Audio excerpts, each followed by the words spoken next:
The Life and Sad Ending of Betty Garrett. Betty Garrett was born May 23, 1919, in St. Joseph, Missouri, the daughter of Elizabeth Octavia and Curtis Garrett. Shortly after her birth, her parents relocated to Seattle, Washington, where her mother managed the sheet music department at Sherman Clay, and her father worked as a traveling salesman. His alcoholism and fiscal irresponsibility eventually led to their divorce, and Garrett and her mother lived in a series of residential hotels in order to minimize expenses.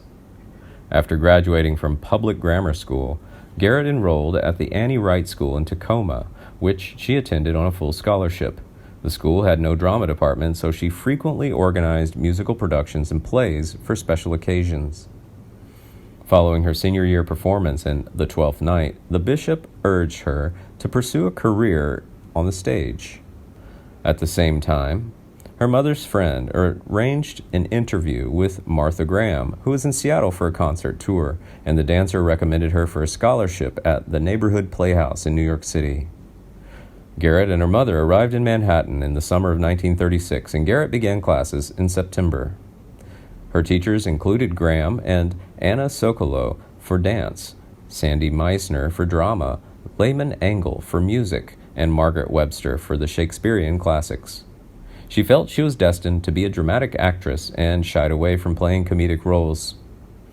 During the summer months, Garrett performed in the Borscht Belt, where she had the opportunity to work with Danny Kaye, Jerome Robbins, Carol Channing, Imogene Coca, and Jules Munshin, and she was encouraged to hone her singing and dancing skills.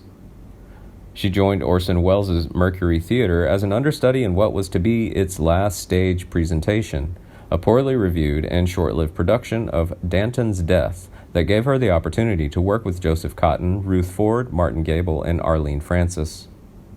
Garrett made her Broadway debut in 1942 in the review of Wie we Sing, which closed after 76 performances but led to her being cast in the Harold Rome review Let Freedom Sing later that year. It closed after only 8 performances, but producer Mike Todd saw it and signed her to the understudy Ethel Merman and play a small role in the 1943 Cole Porter musical Something for the Boys. Merman became ill during the run, allowing Garrett to play the lead for a week. During this time, she was seen by producer Vinton Friedley, who cast her in Jackpot, a Vernon Duke, Howard Dietz musical starring Nanette Fibray and Alan Jones. The show closed quickly, and Garrett began touring the country with her nightclub act. After appearing on Broadway in Laughing Room Only, which closed there, Garrett traveled with the show as it played extended runs in Detroit and Chicago. After this, she returned to New York and was cast in Call Me Mister, which reunited her with Harold Rome, Lehman Engel, and Jules Munshin. She won critical acclaim and the Donaldson Award for her performance, which prompted Al Hirschfeld to caricature her in the New York Times. It led to her being signed to a 1-year contract with Metro-Goldwyn-Mayer by Louis B. Mayer. Garrett arrived at the studio in January 1947 and made her film debut portraying nightclub performer Shoo Shoo O'Grady in Big City, directed by Norman Taurog and co-starring George Murphy and Robert Preston. Mayer renewed her contract, and she appeared in the musicals Words and Music, On the Town, Take Me Out to the Ballgame, and Neptune's Daughter in quick succession. The Jolson story had been a huge hit in the United Kingdom, so Garrett and her husband, Larry Parks, decided to capitalize on its popularity by appearing at the London Palladium and then touring the UK with their nightclub act. Its success prompted them to return to the country 3 times, but the increasing popularity of television eventually led to the decline of music hall entertainment. Garrett then was cast opposite Janet Leigh and Jack Lemmon in My Sister Eileen, a 1955 musical remake of a 1940 theatrical adaptation of stories by Ruth McKinney. Garrett got the part when Judy Holliday dropped out of the project due to a contract dispute. The following year, she and Parks replaced Holliday and Sidney Chaplin on the Broadway production of Bells Are Ringing during their vacation from the show. Over the next 2 decades, she worked sporadically, appearing on Broadway in 2 short-lived plays, Beg, Borrow, or Steal, with Parks, and A Girl Could Get Lucky with Pat Hingle, and a musical adaptation of Spoon River Anthology, and making guest appearances on The Dinah Shore Chevy Show, The Lloyd Bridges Show, and The Fugitive. In the fall of 1973, All in the Family added 2 new people to the neighborhood, Frank Lorenzo and his feisty Irish-American wife, Irene. Lear had been the publicity man for Call Me Mister. All in the Family writers Bernard West and Mickey West knew Garrett from her time with the American Youth Theater, and Gene Stapleton had been in the cast of Bells Are Ringing, so Garrett appeared to be a frontrunner for the role of Irene. It went instead to Seda Thompson, but Thompson, unhappy after taping 1 episode, asked to be released from her commitment, freeing the role for Garrett.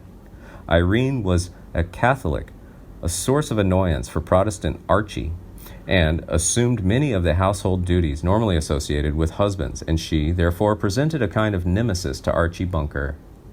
She later worked with Archie at his place of employment, driving a forklift, and was paid less than the man she replaced, but more than Archie.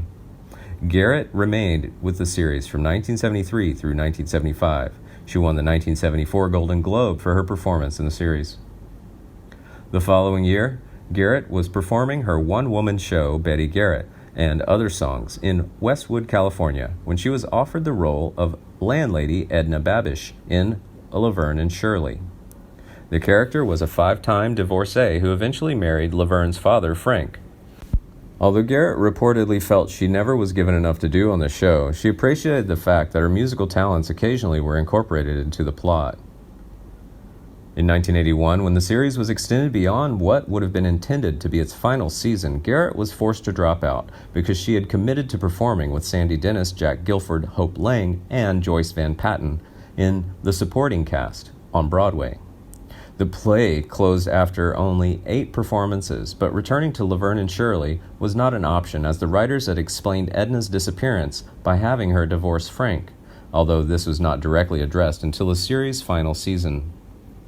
In the ensuing years, Garrett appeared on television in Murder, She Wrote, The Golden Girls, Hearts of the West, Union Square, Boston Public, Becker, and Grey's Anatomy, and on stage in Plaza Suite, and Miss Reardon Drinks a Little, Meet Me in the St. Louis as Katie, the feisty Irish maid, and in 2001 in the Broadway revival of Follies, receiving excellent notices for singing Broadway Baby. At Theater West, which she co-founded, she directed Arthur Miller's The Price and appeared in the play Waiting in the Wings. She won the Los Angeles Drama Critics Circle Award twice for Spoon River Anthology and Betty Garrett and Other Songs. She was awarded a star on the Hollywood Walk of Fame for live theater at 6706 Hollywood Boulevard in Hollywood, California, on May 23, 2003.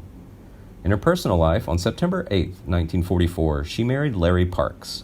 They remained married until his death in 1975.